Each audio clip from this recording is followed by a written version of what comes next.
அபார கருணா சிந்தும் ஞானதம் சாந்தரூபிணம் ஸ்ரீ சந்திரசேகரகுரும் பிரணமாமி முதான்வகம்.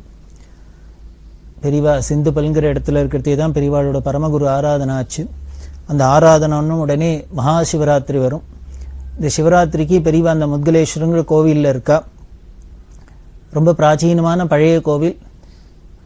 மௌத்கல்யர் அப்படின்னு ஒரு மகர்ஷி. அந்த மகர்ஷி பூஜை பண்ணினதுனால அந்த சுவாமிக்கு பேர் முத்கலேஸ்வரர் அப்படின்னு பேர். மௌத்கல்ய கோத்திரம் அப்படின்லாம் இருக்கும் இல்லையோ. என்ன பண்ணா பெரியவா அந்த சிவராத்திரி அன்னைக்கு கைங்கரியம் என்ற ஏகாம்பரத்தை கூப்பிட்டு, இவருக்கே முத்கலேஸ்வரர்னு பேர் தெரியுமான்னார். இந்த மௌத்கல்ய மகர்ஷி பூஜை பண்ணியிருக்கிறதுனால அவருக்கு முத்கலேஸ்வரர்னு பேர்.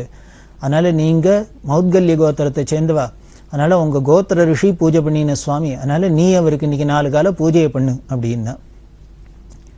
அந்த வம்சத்தில் வந்திருக்காரு ஏகாம்பரம் வெள்ளம் மௌத்கல்ய கோத்திரம், அதனால முத்கலேஸ்வரர் நீ பூஜை பண்ணு அப்படின்னா அவர் சரி அப்படின்னு விட்டார். ஆனா ஒரே கூட்டமான கூட்டம், ரொம்ப அன்கன்ட்ரோலபிள் க்ரௌடு அப்படி வந்திருக்கு. கொஞ்சம் ஊருக்கு ஒதுப்புறமா தான் இருக்கும், இருந்தா கூட எப்படி பிளாப்பழம் இருக்கிற இடத்துல மொக்கிறதோ எறும்பு மொக்கிறதோ அது மாதிரி பெரியவா எங்க இருந்தாலும் காட்டுல இருந்தாலும் மேட்டுல இருந்தாலும் எங்க இருந்தாலும் கூட்டம் குமிஞ்சுட்டே இருக்கும். அது ரொம்ப அசாத்தியமா கூட்டம் வந்திருக்கு. மெட்ராஸ்லேருந்து பல விஐபிஸ்லாம் வந்திருக்கா. ஒரே மக்களை பட்டு இருக்கு. அதனால தரிசனம் பண்ணி வைக்கிறதுக்கு யாராவது 4 பேர் வேணும். அதனால கூட இருக்கிறவாள்லாம் சொன்னா ஏகாம்பரத்துல, ஏன் நீ போய் உள்ளுக்குள்ள 4 காலம் பூஜை பண்ண உட்காந்துட்டு இன்னும் இங்க வரவா போறவாள தரிசனம் பண்ணி வச்சு இந்த கூட்டத்தை கண்ட்ரோல் பண்ணதுக்கு சிரமமா இருக்கும் அப்படின்னு சொல்ல, இவர் 2 மணி நேரம் பெரியவாள்கிட்ட போய் சொன்னார், நான் வேணா வெளியில இருக்கேன், எங்க அண்ணா வந்திருக்கார் சந்துரு வாத்தியார் அப்படின்னு மடத்த வாத்தியார், அவரை விட்டு வேணா பண்ணட்டு சொல்லட்டுமா அப்படின்னா பெரியவாளுக்கும் வந்துடுத்து. பாரு, உங்க கோத்திர ரிஷி பூஜை பண்ண சுவாமிங்கிறதுனால உன்னை பூஜை பண்ண சொன்னேன். ஆனா நீ என்னமோ உங்க அண்ணாவை சொல்றியே, உங்க அண்ணா என்ன வேற யாரை விட்டு வேணாலும் நான் பூஜை பண்ணி சொல்லிக்கிறேன், எனக்கு தெரியாத யாரையான்னு சொல்றதுக்கு உன்னை பண்ணணும்னு தான் சொன்னேன், நீ உங்க அண்ணா பண்ண சொல்றேங்கிறியே, இல்லையா வேண்டாம் நான் யாரையானு விட்டு பண்ணி சொல்லிக்கிறேன் அப்படின்னு பெரியவா கோச்சுன்னொடனே இவர் பயந்து போயிட்டார். உடனே நமஸ்காரம் பண்ணி இல்லை பெரியவா சொல்றத பண்றேன் அப்படின்னு. உடனே பெரியவா நீ உள்ளுக்குள்ள போய் பூஜை பண்ணி, நானும் உள்ளே உட்காந்துருக்கேன் அப்படின்னா. பெரியவா உடனே ஸ்நானத்தெல்லாம் பண்ணிட்டு உள்ளுக்குள்ளேயே உட்காந்துட்டா. அப்பப்போ எட்டி பார்த்துன்னு வெளியில இருந்து வாழ்க்கெல்லாம் தரிசனம் கொடுத்துட்டு 4 கால பூஜை பிரமாதமா நடந்தது. ஒவ்வொரு காலத்துக்கும் ஏகாதச ருத்ர ஜபம் பண்ணி சுவாமிக்கு பூர்ணமா அபிஷேகம் பண்ணி, ரொம்ப அழகான கோவில், ரொம்ப சுவாமி பிரமாதமா இருப்பார். அந்த முத்கலேஸ்வருக்கு சிவராத்திரி 4 கால பூஜையும் ஆச்சு. அப்படி பூஜையெல்லாம் ஆகி மறுநாளைக்கு அமாவாசை எல்லாம் ஆச்சு. அதுக்கு அடுத்த நாள் பெரியவாளோட குரு ஆராதனை. இந்த பரமகுரு ஆராதனைக்கும் குரு ஆராதனைக்கும் 8 நாள் வித்தியாசத்துல வரும். குரு ஆராதனை வந்தது. இந்த குரு ஆராதனைக்கு என்ன பண்ணினா, பரமகுரு ஆராதனைக்கு பண்ணினாப்பிலே 34 பேரை வச்சு யதோக்தமா ஆராதனை பண்ணணும்னு பெரியவா உத்தரவாயிடுத்து. எப்பொழுதும் 32 பேர் தான் வச்சு பண்றது. போன வாரம் பரமகுருவுக்கு 34 பேர் பண்ணினத்தினால, எதேச்சியா 2 வைதிகா வந்தோம்னா அவளையும் வச்சு பண்ணினத்தினால இப்போ குருவுக்கும் குறைக்கப்படாது அப்படின்ட்டு அதே 34 பேரை வச்சு ஆராதனை பண்ணினா. அந்த குருவுக்கு பரமகுருவுக்கு பண்றதே பெரியவா சொல்லுவா. பரமகுரு எப்பேற்பட்ட மகான் தபஸ்வி, அவருக்கு அவரோட தபஸுக்கு நாம என்ன பண்ணினாலும் போறாது. வெள்ளி சும்பா கொடுக்கணும், டம்ளாரா கொடுக்கணும், பஞ்சாத்திர உத்தினியா கொடுக்கணும், பவுன் காசா கொடுக்கணும், இதை கொடுக்கணும் அதை கொடுக்கணும், ரொம்ப ஆசாசியா இதை பண்ணும் பா, வாரி கொடுத்து ஆராதனை வைதிகளை கொடுத்து பண்ணணும் அப்படின்பா. அவர் அப்படி பெரிய காஞ்சி காமகோடி பீடாதிபதியா இருந்தார், சக்கரவர்த்தியா இருந்தவர், அதனால அவருக்கு பண்ணணுமா. இந்த குருவுக்கு பண்றதுக்கே சொல்லுவா பெரியவா. இவ்வளவு பெரிய பீடத்துல பீடாதிபதியா இருந்தார், ஆனா அந்த பீடத்துக்கு உண்டானதை ஒன்று சௌகரியத்தியான அவர் அனுபவிச்சதா தெரியல. 8 நாள் தானே இருந்திருக்கார். அதனால அவருக்கு பீடத்துல தான் இருந்து இதெல்லாம் ஏதோக்தமா ஒன்றும் பண்ணிக்கல. அதனால இப்போவான ஆராதனையான நன்னா விமர்சையா பண்ணணும் அப்படின்னு அதுக்கும் இப்படி சொல்லுவா. அப்படி இந்த குரு ஆராதனை ரொம்ப பிரமாதமா நடந்தது. எல்லாரும் ஆகாரெல்லாம் எடுத்து 4 மணிக்கு வெள்ளம் சாப்பிட்டுட்டு இருக்கிறதே பெரியவா என்ன பண்ணினா தண்டத்தை தூக்கின்னு கிளம்பிட்டா. கிளம்பினா இந்த ஷாப்ல ஏகாம்பரம் ஓடி வந்தார். என்ன பெரியவா யாத்திரையானார்? ஆமா அப்படின்னு. உடனே வாழ்க்கெல்லாம் அழாத குறையா போயிடுத்து. அவ்வளவு கஷ்டப்பட்டு ஆராதனை பண்ணியிருக்கு, இப்பதான் எல்லாரும் சாப்பாடு ஆயின்னு இருக்கு, இப்போன்னு பார்த்து பெரியவா கிளம்பிட்டாளே அப்படின்னு. இவர் சொன்னார், இல்லை இப்பதான் ஆராதனை ஆயிருக்கு, இன்னும் சாப்பிட்டு இருக்கோம், இன்னும் சாப்பிட வேண்டிய இன்னொருத்தர் 2 பேர் இருக்கலாம், சாமான்லாம் போட்டுபடி இருக்கு, எப்படி கிளம்பி வருது அப்படின்னா, பெரியவா எல்லாம் அப்படியே இருக்கட்டும், ஏதானும் பண்ணணும்னா அவளை மற்றவாளை காரியம் பண்ண சொல்லு, நீ வண்டியை எடுத்துன்னு வா, கிளம்ப என்னோட அப்படின்னு விட்டா. என்ன பண்றது, இருக்கிறவாளுக்குன்னு ரொம்ப சிரமமா இருக்கும், கோபம் கூட வரும் நமக்கு, என்ன பெரியவா இப்படி கிளம்புறாளே அப்படின்னு.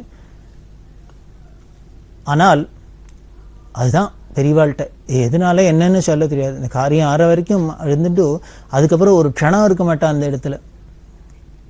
எப்படி ஒண்ணுமே இல்லாத இடத்துல எல்லாத்தையும் வரவழைச்சு ஆராதனை பண்ணி எல்லாத்தையும் அமக்களப்படுத்துறாளோ அதே மாதிரி அது முடிஞ்ச அடுத்த நிமிஷம் ஒண்ணுமில்லாத பாடு ஒடியே போயிடுவா அந்த இடத்த விட்டு. அது மாதிரி பெரியவா நடந்து போயிட்டா 9 கிலோமீட்டர் நடந்து சாங்விங்கிற இடத்துக்கு போனா.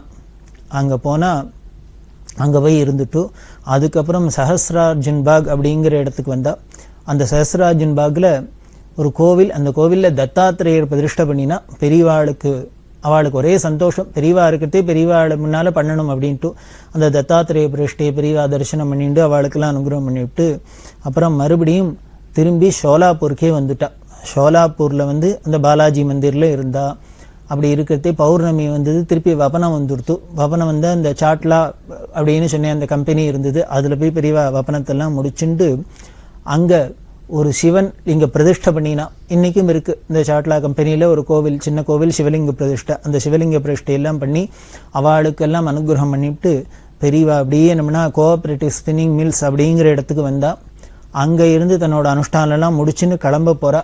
அந்த சமயத்துல என்ன பண்ணார், பிரபல உபன்யாசகர் கிருஷ்ண பிரேமி சுவாமிகள் தரிசனத்துக்கு வந்திருந்தார்.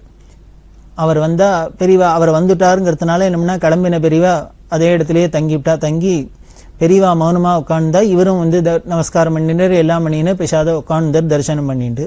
பெரியவாள்கிட்ட கைங்கரம் என்ற பாலுங்கிற என்ன பண்ணார், ஒரு பெரிய உபன்யாசகர் வந்திருக்காரு அப்படின்ட்டு பாகவதத்திலேருந்து ஏதானும் சொல்லுங்களேன் அப்படின்னா அவர் ஒன்றும் சொல்லலை. அப்புறம் கொஞ்ச நேரம் கழிச்சு கையால் அவர் ஜாட காமிச்சார். இல்லை எனக்கு சொல்ல முடியாது பெரியவா எதிர்க்க. அதாவது பெரியவாளை பார்த்த சந்தோஷம் அந்த ஆனந்தத்தில் பிரம்மானந்தத்தில் லயிச்சவாளுக்கு விண்டவர் கண்டிலர் கண்டவர் வெண்டிலர் அப்படின்லாம் சொல்கிறாளோ இல்லையோ, அது மாதிரி இந்த பிரம்மானந்தத்தை அனுபவிச்சதுக்கு அப்புறம் அது என்ன ஏதுன்னு என்ன வார்த்தைகளால் சொல்ல முடியுமா, வர்ணிக்க முடியுமா, என்ன பண்ண முடியும்? அப்படியே எல்லாம் நின்று போயிடுறது. அதாவது நம்மளோட இந்திரியாதீதமானது அது. அப்போ அந்த ஆனந்தத்தில் எல்லா இடத்தும் நம்மளோட இந்திரியங்கள் எல்லாமே இல்லாது போயிடுறது. அதனால தான் அதைத்தான் கிருஷ்ணபிரேமி சொன்னார், இல்லை இப்போ என்னால் ஒன்றும் சொல்கிறாப்புல இல்லை, சொல்ல முடியாது அப்படின்னு. அது கூட வாயை திறந்து சொல்லலை, ஜாடையால் காமிச்சார். இது எதுக்கு முக்கியமாக சொல்கிறேன் அப்படின்னா, பெரியவா சந்நிதியில் ஒவ்வொருத்தருக்கும் எப்படி எல்லாம் அனுபவம் ஏற்பட்டிருக்கு அப்படின்னு. கிருஷ்ணபிரேமி சுவாமிகள்லாம் எத்தனை ஆயிரக்கணக்கான பேர் மத்தியில் எப்படியெல்லாம் பிரவாகமாக கங்கா பிரவாகமாக எப்படியெல்லாம் உபன்யாசம் பண்ணுறா, எப்படி உலகத்தையே தன்னோட வாக் சாதுரியத்தினால ஆகர்ஷணம் பண்றா. அப்பேற்பட்டவா என்ன சொல்றேன்னு பெரியவாளுக்கு முன்னாலே ஏதாவது 2 வார்த்தை சொல்லணும் அப்படின்னா சொல்ல முடியாத அப்படியே இருக்கு அப்படின்னா, பிரமிச்சிருக்கு அப்படின்னா அதுதான் அது பரபிரம்மம் பெரியவா அப்படிங்கிறதுக்கு இதெல்லாம் சாட்சி. இது மாதிரி பல பேருக்கு அப்படிதானே ஏற்பட்டிருக்கு அனுபவம். அது வார்த்தைகளால சொல்ல முடியாது, அனுபவிச்சோம்னா தெரியும். அப்படி இருக்கிறதே அதுக்கப்புறம் அவருக்கு உத்தரவு கொடுத்துட்டு பெரியவா கிளம்பினா. பெரியவா கிளம்பி வந்துன்னு இருக்கா. வர வழியில் இப்படி 2 ரோடு பிரியெடுத்து ஏகாம்பரத்திட்ட கேட்டா எப்படி போகிறது அப்படிங்கிறதுக்காக. உடனே அவர் சொன்னார், இந்த பக்கம் போனால் அக்கல்கோட்டுங்கிற இடம் அப்படின்னா உடனே அந்த பக்கம் நடக்க ஆரம்பிச்சிட்டா, அக்கல்கோட் பக்கம்.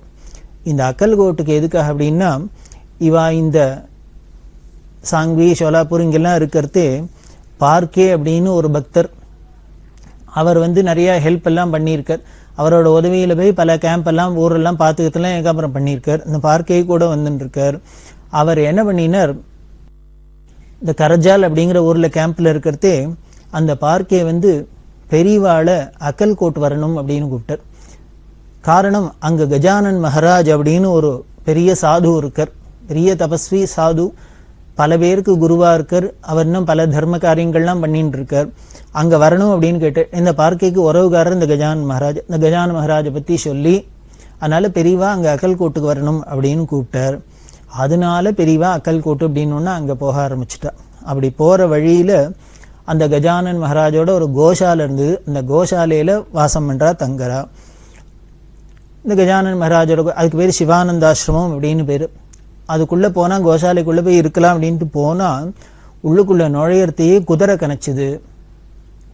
குதிரை கணைச்சாக்க எல்லாருக்கும் ஆச்சரியமா, அந்த கோஷாலைன்னு சொன்னா ஒரே குதிரை கணைக்கிறது அப்படின்னு. உடனே பெரியவா கேட்குறா, என்னமோ கோஷாலைன்னு குதிரை கொட்டாயா மாட்டு கொட்டாயா அப்படின்னு. இல்லை இல்லை இல்லை, முன்னால குதிரையெல்லாம் கட்டியிருக்கா, பின்னால கோஷாலை இருக்கு, நிறையா கோவெல்லாம் இருக்கு அப்படின்னா. உடனே பெரியவா சொல்றா, குதிரை கொட்டாயா இருந்தானே அதுவும் பவித்திரம் தானே அப்படின்னு. குதிரை இருக்கிறதும் பவித்திரம் தானே. அஸ்வ பூஜை, கஜ பூஜை, கோ பூஜை எல்லாம் தானே பண்றோம். அதனால அதுவும் ஒரு பவித்திரமான ஒரு ஜீவன் அப்படிங்கிறதுனால தானே அதுக்கு பூஜை எல்லாமே நடக்கிறது. அதனால இதுவும் நமக்கு பவித்திரம் தானே அப்படின்னா உடனே பெரியவா அங்கேயே உட்காந்துட்டு அனுஷ்டானம் எல்லாம் பண்ணிவிட்டு இந்த மாட்டுக்கு குதிரைக்கெல்லாம் பழங்கள் கிழங்கள் எல்லாத்தையும் கொடுக்கறதே கேட்குறா. அப்பதான் பெரியவா விளையாட்டா கேட்குறா, மாட்டு கொட்டாயின்னு சொன்ன குதிரை கொட்டாய்க்கு அழிச்சுன்னு இருந்திருக்கே அப்படின்னா இது ஏதோ சமாளிக்கணுமே. அதனால என்ன பண்ணினார், ஏகாம்பரம் சொன்னார், ஆமாமா முன்னாலதான் குதிரை கொட்டாயா இருக்கு, பின்னால மாடு இருக்கு அப்படின்னு. அதுக்கு உடனே வேதத்திலேயே அப்படி சொல்லியிருக்கு. ஸ்ரீ சுக்தத்துல சொல்றது அஸ்வபூர்வாம் ரதமத்யாம் ஹஸ்திநாத பிரபோதினியும் அப்படின்னு சொல்றது. அதனால முன்னால குதிரை பின்னால மகாலட்சுமின்னு சொல்றது. அதே மாதிரி இங்க முன்னால குதிரை இருக்கு, பின்னால மாட்டுக்கொட்டாய் இருக்கு அப்படின்னு சொன்னோன்னு பெரியவா உடனே சிரிச்சுண்டே ரொம்ப ரசிப்பா. ஒரு பக்தர் இருந்தார், அவரே ஒரு பெரிய குருஜி. அவருக்கு இந்த கஜானன் மகாராஜுக்கு நிறைய சிஷ்யா. இந்த அக்னிஹோத்திரத்தோட பெருமையெல்லாம் பத்தி ரொம்ப பிரச்சாரம் பண்ணினவர். கோசாலை இன்னும் பல விஷயங்கள் அங்க பண்ணிட்டு இருக்கார். பெரிய தர்மங்கள்லாம் பண்ணிட்டு இருக்கார். பெரிய அவருக்கு ஒரு சம்ஸ்தானம் இருக்கு. அந்த அக்கல்கோட் மகாராஜ் பெரியவாளை வரணும் அப்படின்னு பிரார்த்தனை பண்ண பெரியவா அக்கல்கோட்டுக்கு போனா. பக்கத்திலேயே அவரோட ஆசிரமத்துக்கு பக்கத்துல ஒரு பெரிய ஆஞ்சநேயர் கோவில். அங்க போறதையே பெரியவாளை பூர்ண கும்பத்தோட இந்த கஜானன் மகாராஜ் கங்கை இன்னும் மேளதாள வாத்தியங்கள் எல்லாத்தோடையும் பெரியவாளுக்கு ரொம்ப பெரிய வரவேற்பு கொடுத்தார். அவரே வெளியில வந்து கொடுத்தார். அதுல விசேஷம் என்ன அப்படின்னா, அவரோட ஆசிரமத்துல ஒரு அறை இருக்கு, ஒரு ரூம் இருக்கு. அந்த ரூம்ல தான் இந்த கஜானன் மகாராஜ் எப்பொழுதும் உட்காந்து தபஸ் பண்ணிட்டு இருப்பார். எல்லாரும் அவ சிஷ்யா வரவாள்லாம் அவரை போய் அந்த உள்ளதான் பாப்பாளை வழி, அவர் அந்த உள்ள விட்டு வெளியில வரமாட்டார்.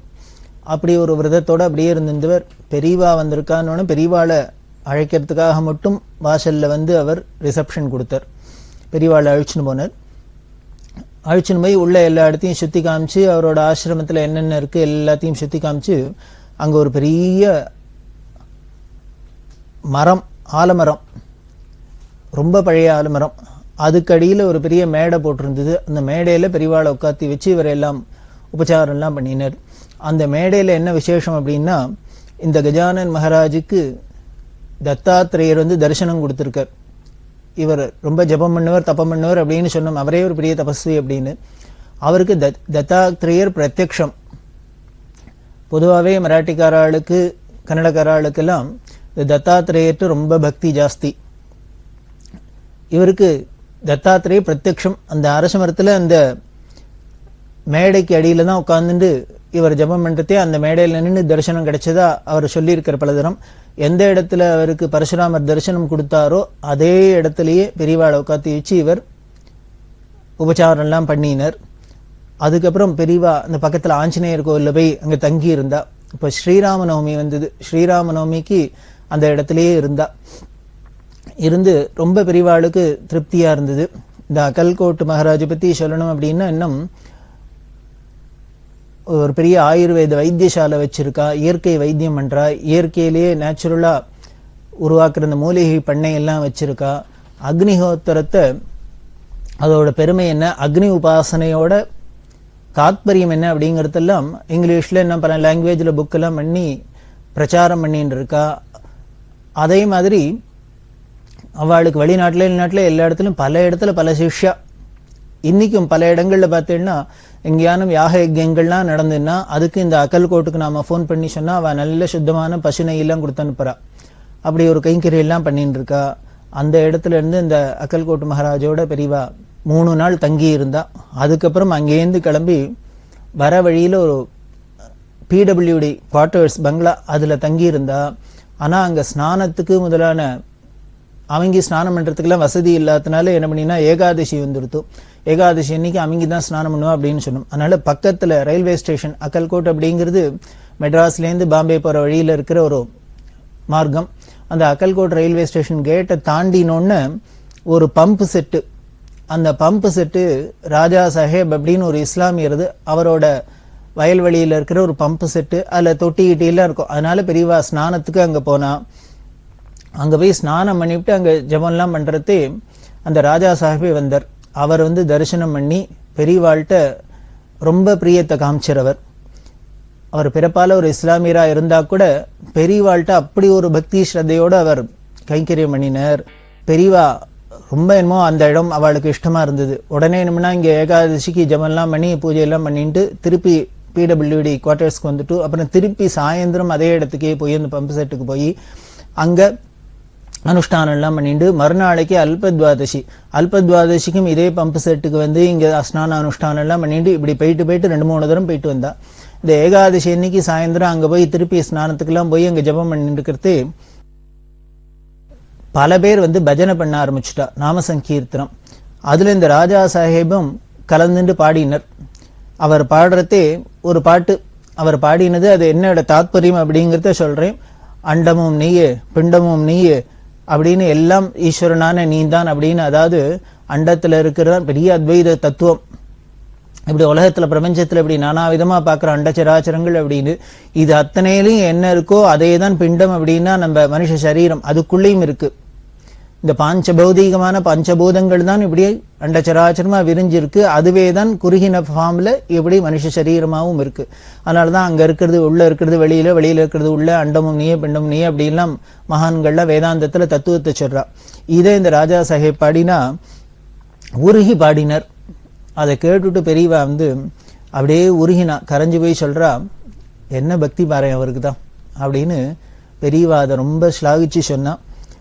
அதுலேருந்து தெரியறது யாரா இருந்தாலும் சரி பக்திங்கிற ஒண்ணு வந்துடுத்துனாக்க அந்த பக்தி பாவத்துல தங்கள் யாரு என்ன ஜாதி மதமா எந்த ஒரு வித்தியாசமும் இருக்கிற இடம் தெரியாது போயிடுறது அப்படின்னு நமக்கு இது மாதிரி பல நிகழ்ச்சிகள் உணர்த்துறது. அந்த ராஜா சாஹேபோட புள்ள இப்போ இருக்கார், அங்க போய் பாக்குறதுக்கு திரும்பி போயிருந்தது. போனா அவர் பெரியவா அவ அப்பா அந்த ராஜா சாஹேப் இருந்த போட்டோ எல்லாம் வச்சுட்டு இருக்கார். அந்த இடத்த பெரியவா வந்து தங்கினத்துக்கு ஞாபகார்த்தமா ஒரு நினைவு சின்னமா எழுப்பணும் அப்படின்னு அவர் புள்ள ஆசைப்படுறார். அப்படி இன்னும் பெரியவாள்கிட்ட அப்படி ஒரு பக்தி வச்சுருக்கா. அந்த ராஜா சாஹேப் புள்ள சொன்னார். அதுக்கப்புறம் பெரியவா அந்த இடத்துல இருந்து கேம்ப் கிளம்பி போயாச்சு. அந்த ராஜா சாஹேப் காலமானாராம். அவர் எப்பொழுதுமே ஒரு வேதாந்தத்துல பக்தி மார்க்கத்துல ரொம்ப ஈடுபாடு உள்ளவர் தான் அந்த ராஜா சாஹேப். அவரோட பக்திக்காகத்தான் போல இருக்கு தரிசனம் கொடுக்கணுங்கிறதுக்காக பெரியவா அங்க ஸ்நானத்துக்கு வியாஜ்யம் பண்ற அந்த ஸ்நானம்ங்கிற வியாஜ்யத்துல அங்க போய் இருந்திருக்கா அப்படின்னு தெரியுது. அந்த ராஜா சாஹேப் காலமான உடனே அவரோட இறுதி ஊர்வலம் போறதே அப்படி ஒரு பஜனை நடந்துதான். ஆயிரக்கணக்கான பேர் வந்து பஜனை பாடிண்டே பின்னால வந்தா அப்படின்னு சொல்லிட்டு இந்த ராஜா சாஹேப் புள்ள சொல்றார், எங்க இஸ்லாம் மதத்துல இந்த மாதிரி இறுதி ஊர்வலம் எல்லாம் பொறுத்தே நாங்க எதுவுமே சத்தமே போடாத எங்களுக்கு மௌனமா தான் நாங்க போவோம். ஆனால் எங்க மதத்திலேயே இல்லாத ஒரு அதிசயமா இந்த ராஜா சாஹேப் காலமாயிட்டே எங்க அப்பா காலமாய் இருக்கிறதே அப்படி எல்லாரும் நாம சங்கீர்த்தனம் பண்ணிட்டு வந்தா. அப்படி தெரிஞ்சது அவர் எப்பேற்பட்ட ஒரு ஸ்திதியில் இருந்திருக்கார், ஒரு மகானா இருந்திருக்கார் அப்படின்னு தெரிஞ்சது அப்படின்னு அவர் சொல்லி அதிசயப்படுவார். அத மாதிரி இந்த ராஜா சாஹேப்போட பம்ப் செட்ல பெரியவா இருந்தா. அதுக்கப்புறம் நாகனாசூர் அப்படிங்கிற ஒரு இடம், அங்க தானையா அப்படிங்கிற ஒரு பெரிய பக்தர், அவரோட கார்டன் தோட்டம், அதுல போய் இருந்தா. வெறும் தோட்டம் விட்டோம் அப்படின்னா ஒன்றும் பெருசா இடம் இருக்காது, வெறும் வைக்கவில்ல குடிசை மாதிரி இருக்கும். அதுல ஒரு பெரிய குடிசையா இருந்து 2 பக்கம் திண்ணை அப்படி இல்லாம இருந்தது. அப்படி பெரியவா அங்க இருக்கிறதே ஹைதராபாத்ல முத்துசுவாமியர் அப்படின்னு ஒருத்தர் இருந்தார். அவர் தான் கர்னூல்ல சங்கர மடம் எல்லாம் கட்டினவர். அவரோட பிள்ளைகள் எல்லாரும் தரிசனத்துக்கு வந்தா. இவாளுக்கெல்லாம் தரிசனம் பண்ணிட்டு இருக்கிறதே பாம்பேலேருந்து பாரதிய வித்யாபவனோட செக்ரட்டரி ராமகிருஷ்ணன் அப்படிங்கிறவர் வந்தார். அவர் வரத்தே பெரிய இண்டஸ்ட்ரியலிஸ்டான பிர்லாவோட சம்சாரத்தை அழிச்சுன்னு வந்திருந்தார் தரிசனத்துக்கு. எதுக்காக அந்த அம்மா வந்தா அப்படின்னா, பிர்லாவுக்கு ஒரு பெரிய ஏதோ ஒரு ப்ராப்ளம், ஒரு நோய், பெரிய நோய், அதுக்கு பெரிய ஆபரேஷன் பண்ணணும் அப்படின்ட்டு லண்டனுக்கு எடுத்துன்னு போயிருக்கா. அந்த லண்டன்ல போய் ஆபரேஷன் நடக்க போறது. ஆனா ஆபரேஷன் பண்ணினா கூட அவர் பழப்பரா என்ன ஆகும் ஏதாகும்னு தெரியாது அப்படின்னு டாக்டர்ஸ் எல்லாம் சொல்லிட்டா. இது பண்ணி பார்க்கலாம், ஒரு சான்ஸ் எடுத்துக்கிறோம், அது பலிக்கிறதும் பலிக்காதும் நம்ம கையில இல்ல, ஈஸ்வர அனுகிரகத்துல தான் இருக்கு, அதனால நீங்க பிரார்த்தனை பண்ணீங்க, நம்மளால பண்ற முயற்சி பண்ணி பார்க்கலாம் அப்படின்னு சொல்லிட்டு அவரை லண்டனுக்கு அழிச்சுன்னு போயிட்டா. அது இந்த அம்மாவுக்கு ரொம்ப ஒரே பயமா போயிடுத்து. அதனால என்ன பண்ணினா, என்ன பண்றதுன்னு தெரியல, நேர பெரியவாள்கிட்ட வந்துட்டா. அந்த அம்மா சொல்லி பெரியவாள்கிட்ட வந்து நமஸ்காரம் பண்றா. பண்ணிட்டு குலுங்கி குலுங்கி அழுதுட்டே இருக்கா, எழுந்திருக்கவே இல்லை. அப்புறம் பெரியவா என்ன ஏதுன்னு விசாரிக்க சொன்னா. அப்புறம் தான் சொன்னா, இது மாதிரி அவருக்கு ஆபரேஷன் நாளைக்கு ஆக போறது, இப்படி சொல்றா. டாக்டர்ஸ் எல்லாம் என்ன பண்ணு தெரியல, பெரியவா மாங்கல்ய பிச்சை போடணும் அப்படின்னு பெரியவாள்கிட்ட கையை எழுந்துட்டு அழறா. பெரியவா உடனே என்ன பண்ணா, கவலைப்படாத அப்படின்னு சொல்லி இங்கேயே இருக்க சொல்லு அப்படின்னு. பக்கத்துல 2 திண்ணை இருந்ததுன்னு சொன்னேன். அந்த தோட்டத்துல 2 திண்ணை, அந்த திண்ணையில ஒரு சாக்கை போட்டு உட்காத்தி வை, அவளுக்கு ஏதாவது தாகசாந்தி கொடு, இங்கேயே இருக்க சொல்லும். அவளை இருந்துட்டு அவ செக்ரட்டரியோட வந்திருக்கா, பிர்லாவோட செக்ரட்டரி அந்த அம்மாவை அழிச்சுன்னு வந்திருக்கார். இங்கேயே இருக்க சொல்லு, பகவானை தியானம் பண்ணிட்டு இருக்க சொல்லு, ஒன்றும் ஆகாது, பயப்படுறாப்புல ஒன்றும் ஆகாதுன்னு சொல்லு அப்படின்னு சொல்லிட்டு, அப்புறம் ஆப்ரேஷன் ஆனோடனே அவர் சௌக்கியமா இருக்காரா என்னன்னு கேட்டு அந்த விஷயத்தை என்கிட்ட சொல்லிட்டு அப்புறம் ஊருக்கு போகலான்னு சொல்லு அப்படின்னு பெரிய உத்தரவு பண்ணிட்டா. அந்த அம்மாவுக்கு ஒரு மாதிரி ரிலீஃபா இருந்தது, பரம சந்தோஷமா இருந்தது. இவ அதாவது சாந்திக்கு மோர்கூர் இதெல்லாம் கொடுத்தா சாப்பிட்டு அங்கேயே அந்த அம்மாவும் தியானம் பண்ணிட்டு உட்காந்துட்டா. இங்க போன் வசதி, இது ஒரே குக்கிராமத்தில் போன் வசதி கிடையாது. அதனால இந்த செக்ரட்டரி என்ன பண்ணார், அக்கல்கோட்டுக்கு போயிருந்தார். அக்கல்கோட் போய் அங்கேருந்து லண்டனுக்கு ஃபோன் பண்ணி பிர்லாக்கு ஆப்ரேஷன் ஆச்சா, அவருக்கு நினைவு வந்துருத்தா, எப்படி இருக்கார், சௌக்கியமா இருக்காரா எல்லாம் விசாரிச்சுண்டு அப்புறம் சாயந்தரத்துக்கு மேல வந்ததுக்கு அப்புறம் விஷயத்தை பெரியவாள்கிட்ட சொல்லிட்டு, இது மாதிரி பெரியவா அனுகிரகத்துல அவருக்கு ஆப்ரேஷன் நல்லபடியா எடுத்து அவர் இப்போ சௌக்கியமா இருக்கிற, கண்டத்திலேருந்து தாண்டிட்டார் அப்படின்னு சொல்ற அப்படின்னு சொல்லி இந்த விஷயத்தை சொல்லி அவ பெரியவாள்கிட்ட பிரசாதம் வாங்கிட்டு பரம சந்தோஷத்தோடு போனா. இது ரொம்ப எல்லாருக்கும் ஒரு பார்க்குறவாளுக்கு ரொம்ப உருக்கமா இருந்தது. என்ன காசு இருந்தானே, பணம் இருந்தானே, எது இருந்தா என்ன, கடைசியில் யாரா இருந்தாலும் என்ன பண்ண வேண்டியிருக்கு அப்படிங்கிற ஏதோ ஒரு இடத்துல அடங்க வேண்டியிருக்கு. அடங்கி கடைசியில் நம்மளால ஒன்றும் முடியல அப்படின்னு திரௌபதி என்ன பண்ணினா, தன்னோட முயற்சியில தன்னை பாதுகாத்துக்கிறதுக்கு பார்த்தா, அதுக்கப்புறம் ஒண்ணும் இல்லைன்னு ஹேண்ட்ஸ் அப் அப்படிங்கிற மாதிரி கையை தூக்கி கோவிந்தா அப்படின்னு கத்தினோன்னு பகவான் காப்பாத்தினாப்புல, நாமளும் என்னெல்லாமோ முயற்சி எல்லாம் பண்ணி பார்த்துக்கிறோம் நம்மளோட கஷ்டங்களை போக்கிக்க. ஆனா கடைசியா என்ன பண்றோம், அந்த பகவானோட சரணத்துல போய் நாம விழறதே தான் நமக்கு அது பூர்ணமான சாந்தியை கொடுக்கறது, என்ன பண்ணணுமோ பலனை கொடுக்கறது. அதை போலதான் இவாளும் இங்க பிர்லாக்கு சௌரியமாகணும்னு கடைசியில பெரியவாள்கிட்ட அந்த அம்மா சொன்னது என்னன்னா, எனக்கு எங்கேயும் போறதுக்கு தோணல, பெரியவா தான் ஞாபகம் பெரியவாள்கிட்ட வரணும்னு தோணித்தான் என்னால வந்தேன் அப்படின்னு. அந்த கிருத்தகிக்கு தான் பலருக்கு பின்னால பெரியவா காஞ்சிபுரத்துல இருக்கிறதே மடத்தெல்லாம் விஸ்தாரமா கட்டி கொடுத்து எல்லாம் பண்ணி மடத்துக்கு பல கைங்கரியம் பண்ணினா அந்த பிர்லா குடும்பம். அப்படி பல பேர் தரிசனம் பண்ணி அனுகிரகத்தை அடையிறா. இதை தொடர்ந்து நாமளும் பார்க்கிறோம்.